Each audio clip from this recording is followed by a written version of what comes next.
Hi, I'm Claudia and today we'll be cooking together rigatoni Bolognaise. This is a bit different from the original recipe in Bologna because I'm from Sicily, so I'm going to tell you today how my mum used to cook it for us, for the family, on a Sunday generally.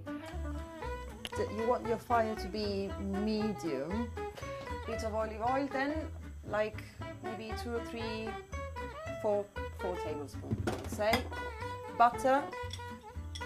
Now it's important that you mix butter and olive oil so that the butter doesn't burn. Just mix and wait until it's nice and melted. Now you're gonna cook your vegetables.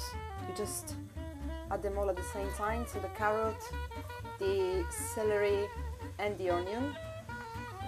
This will take about maybe 15 minutes. The vegetables are cooked through. It's time now to add your pancetta or bacon. You stir and mix everything well, so the fat from the pancetta will start melting and add flavor to the vegetables. At this stage you can even turn up fire so that it really needs to brown now. Meat.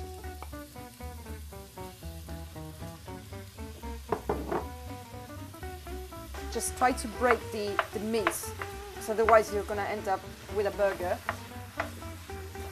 It's important that the fire is quite high because you don't want to steam your meat, you want to almost fry it. And just bear in mind that it needs to be brown, and this will take quite a while. I reckon about 15-20 minutes, more or less. Now the meat is brown, so it's time to add our wine. You can really smell it. Right, you can tell now that the wine is gone because the juices are sort of clear and they're not so reddish anymore. So you're gonna add now your tomato paste. I mean, lots of people I know use the sort of chopped tomatoes, the fresh tomatoes, but I don't think it's the right thing to do because you don't want your bolognese to be to taste too much as tomato. Now I really like the thyme.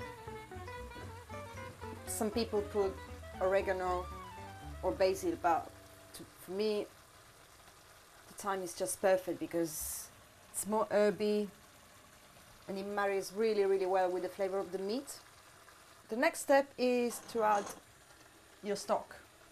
Again, if you can use the fresh stock, all the better. Now it's time to season your sauce. Salt.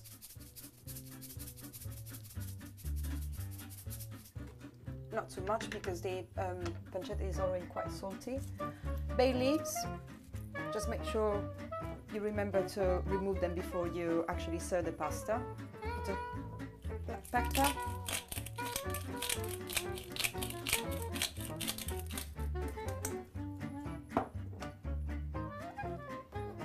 And let it rest for an hour and a half minimum. If it's 2, the better, because it will be even, so it will have a bit more flavor. And now, personally, my mum used to put a bit of nutmeg on the sauce, but this is because we like a bit of spices, and I think it will add just a little bit of flavor, not too much again.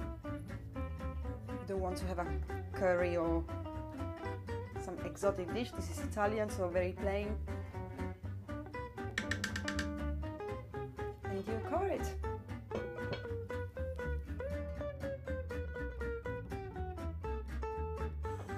Medium fire, I would say. Pour your boiling water, salt. This is how I generally put, right, like that. Make sure that it's proper boiling.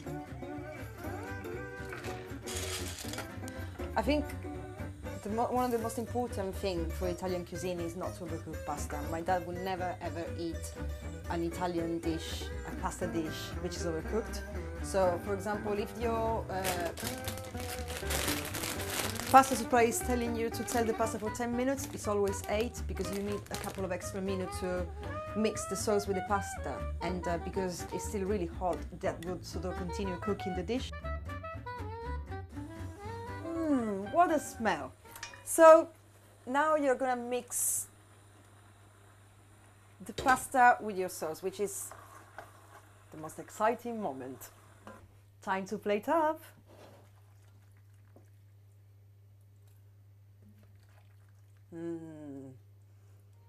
Delizioso. You want to finish off with your parmesan.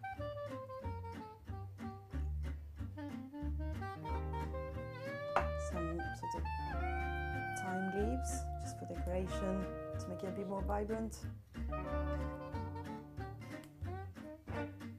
And your spaghetti bolognese is done. I know what you're thinking, it's 1 hour and a half, it's such a big hassle, such a long time to wait, but it's so worth it. Just try it, give it a try. So easy.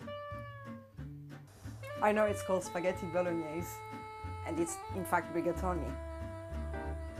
And it should smell Bologna, but in fact I can taste and smell Sicily now.